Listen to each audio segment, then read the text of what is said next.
Yung binanggit dito na dalawang assistant secretary ng Dpwh sa panahon na ginagawa ang proyektong ito na nakatalaga sa Region 3 o Region 2 at tatlong undersecretaries naman ang malinaw na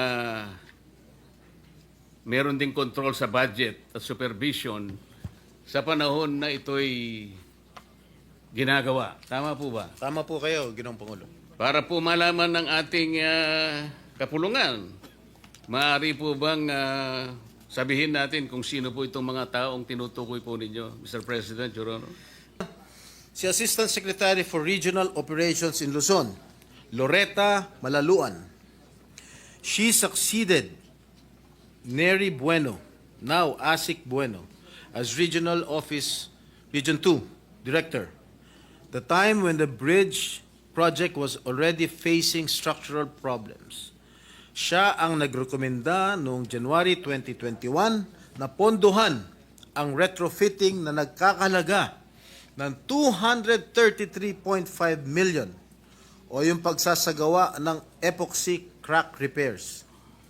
In March 2022, she formally requested that the project be reclassified from a replacement to a retrofitting strengthening project given the persistent structural issues.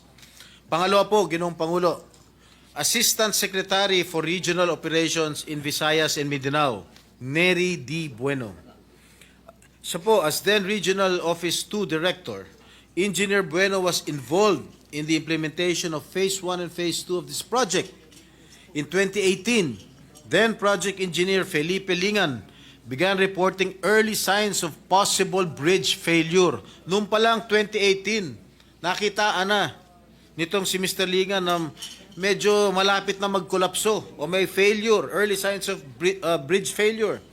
These warnings were either not acted upon or were not sufficiently addressed under Bueno's leadership, which became a notable concern in later investigations.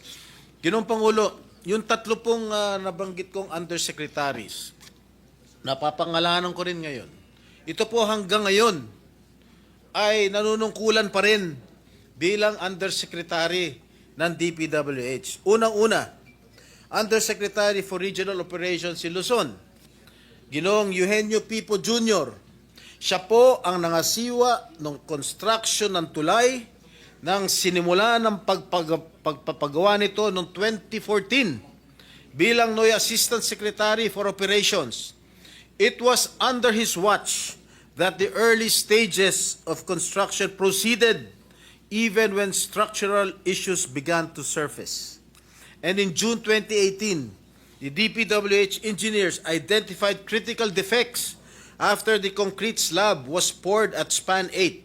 Masyado na technical to.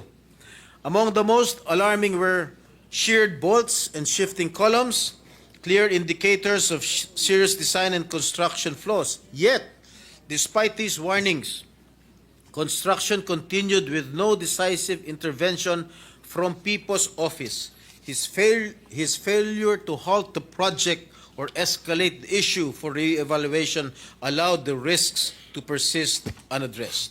Pangalawang Undersecretary for Regional Operations in Visayas and Mindanao, Ginoong Ador G. Canlas. Siya po ay Assistant Secretary for Regional Operations in the Cordillera, Regions 1, 2, 9 at 13 noong taon 2022. Retrofitting began in 2023 with 285 million allocated for structural strengthening. The engineering designs were completed and submitted, and multiple iterations of the as-staked plans were prepared by DPWH Region 2. And during this phase, Undersecretary for Technical Services Ador Canlas became directly involved. He approved key engineering plans on December 19, 2023, and later a revised retrofitting plan on May 22, 2024. These approvals were crucial in authorizing the construction activities intended to stabilize the bridge. And lastly, Mr. President, Undersecretary for Planning Service, and Public-Private Partnership Service, Maria Catalina Cabral.